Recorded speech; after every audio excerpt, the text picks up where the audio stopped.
So dear students, I begin from the last video where I left, and I left at calculation of acceleration for this problem. ये हमने solve नहीं किया था. तो I told you that acceleration is change in velocity upon time, that is the rate of change of velocity.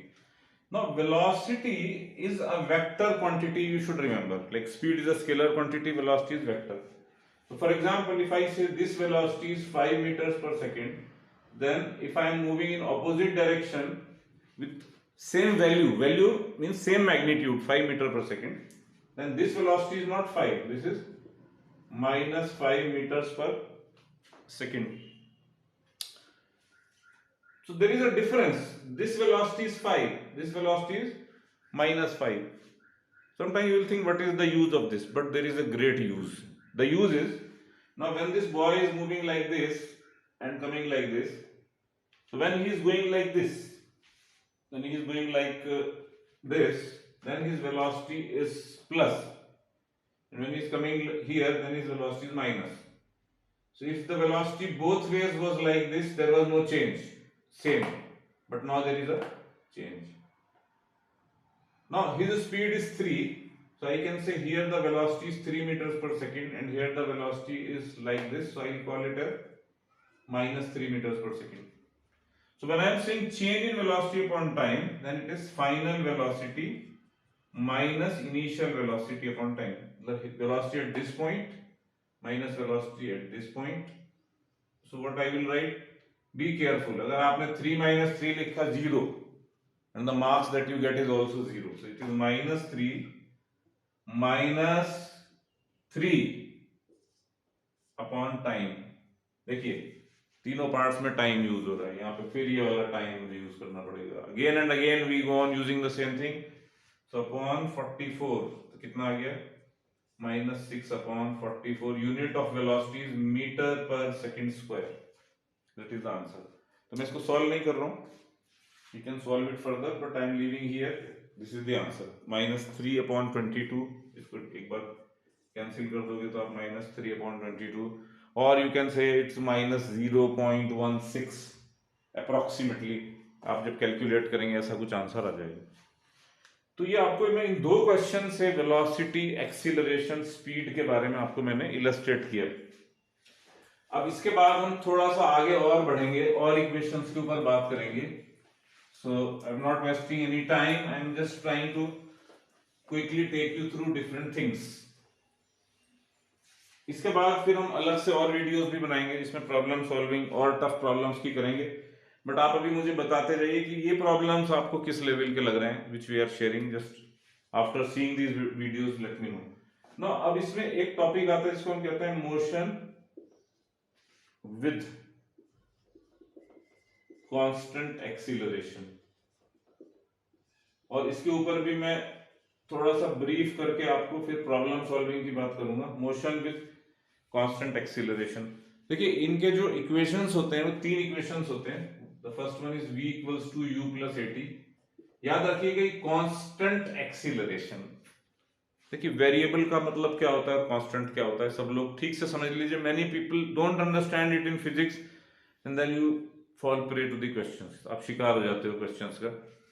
तो जब हम कहते हैं कांस्टेंट, उसका मतलब होता है not changing. Variable means changing. जैसे आपकी एज चेंज हो रही है हर मोमेंट में, इट्स नॉट कांस्टेंट.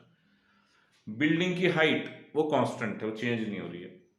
आपकी हाइट ऑलमोस्ट कांस्टेंट है, बट एज आपकी हर सेकंड हर दिन चेंज होती जा रही है. एक साल बाद आप एक साल ज्यादा हो जाते हैं. That is variable. तो कांस्टेंट एक्सीलरेशन से जब मोशन होता है तो तीन इक्वेशंस होती हैं जो आप जूनियर क्लासेस से भी पढ़ते रहे, बट शायद प्रॉब्लम आती होगी आपको फिर से क्वेश्चन सॉल्व करने में. तो मैं आपके कंफर्ट के लिए लिख दे रहा हूँ. v is equal to u plus a t, s is equal to u t plus half a t square, and v square is equal to u square plus 2as. अगर आपको इसके डेरिवेशंस पूछने हैं तो इसका डेरिवेशन बहुत सिंपल है, बुक्स में भी दिया हुआ. मैं प्रॉब्लम सॉल्विंग पे स्ट्रेस करूंगा, बट ब्रीफ में अगर आप चाहते हो तो मैं थोड़ा सा हिंट दे देता हूँ. ये जो डेफिनेशन आती है ये आपकी डेफिनेशन से आता है. एक्सीलरेशन को कहते हैं change in velocity. So final velocity minus initial velocity upon time. इसको जब आप क्रॉस मल्टीप्लाई करोगे तो आपके पास आएगा v is equal to u plus a t, जो पहली इक्वेशन है. दूसरी इक्वेशन जो आती है तो वहां पे हम क्या लिखते हैं, displacement is average velocity into time. Now average velocity का डेफिनेशन क्या होता है, v plus u by to. मैं इसको शॉर्ट में जा रहा हूं क्योंकि मैं इसमें उलझूंगा तो फिर आपकी प्रॉब्लम सॉल्विंग पे हम स्ट्रेस नहीं कर पाएंगे। तो अगर किसी को कोई डाउट हो तो आप मुझसे मैसेज करके पूछ सकते हो, v plus u by two into time ऐसा, और t आ जाता है आपका यहां से, देखिए a इज दिस, तो यहां से t is v minus u by a, इसी से आ गया, वो इसमें पुट कर दीजिए आप, तो क्या आएगा आपके पास v plus u by two into v minus u by a, तो ये बन गया मेरा a plus b into a minus b, v square minus u square by two a. इसमें इंपॉर्टेंट स्टेप था, एवरेज वेलोसिटी को मैंने लिखा फाइनल स्पीड या velocity plus initial velocity by two, average का मतलब final plus initial by two. तीसरी equation बहुत आसानी से आ जाएगी, आप इसी इक्वेशन में जैसे आपने यहाँ s लिखा है तो उसमें v और s को कनेक्ट करना है मुझे, तो आप यहां से टाइम की वैल्यू निकाल के इसमें पुट कर देंगे तो आपके पास तीसरी इक्वेशन आ जाएगी, v square is equal to u square plus two s, sorry ये तो हमने ऑलरेडी निकाल लिया है, I am sorry, s is v average into time, तो ये थर्ड इक्वेशन आ गई है, v square minus u square को क्रॉस मल्टीप्लाई करेंगे दैट इज 2as, तो ये थर्ड इक्वेशन आ गई। क्वेश्चन पूछा जाएगा कि आप ये कैसे निकालोगे, मतलब which is the second equation, तो ये मैंने आपको थर्ड इक्वेशन निकाल के दिखाई है, आई एम सॉरी गलती बोल गया था। अब आपको ये इक्वेशन अगर चाहिए तो यहाँ आप ये इस इक्वेशन में u plus a T put कर दीजिए, मतलब अगर आपको सेकेंड इक्वेशन निकालनी है तो इसी इक्वेशन में, सो दैट इज इसमें आप v की जगह आप क्या लिखोगे, u plus a T plus u by two into time, तो ये बन जाएगा आपका ut plus half A T square. तो देखिए ये तीनों इक्वेशन डेराइव करना भी कितना इजी है, मतलब हम लोग इसको डिफिकल्ट समझते हैं, ये डेफिनेशन से आ जाता है। ये इक्वेशन में जस्ट एवरेज वेलोसिटी जैसे ही आपने ये पुट किया, बताइए क्या फिजिक्स डिफिकल्ट है, it's very easy, v plus u by to put किया, टाइम की वैल्यू ये डाली, ये आ गया आपका, और इसी इक्वेशन का यूज करके जब आप v is equal to u plus a t डालोगे तो ये आ गया। So you will think, अरे आप you are saying it easily, but somewhere if our maths is weak, then we'll have to work upon maths. For now, I am moving into the use of these three equations, which is v is equal to u plus at, s is equal to ut plus half at square, and v square is equal to u square plus 2s. तो derivations तो मैंने इसको just brief में आपको करके बता दिया क्योंकि everywhere it is given, I don't want to waste time in this particular video.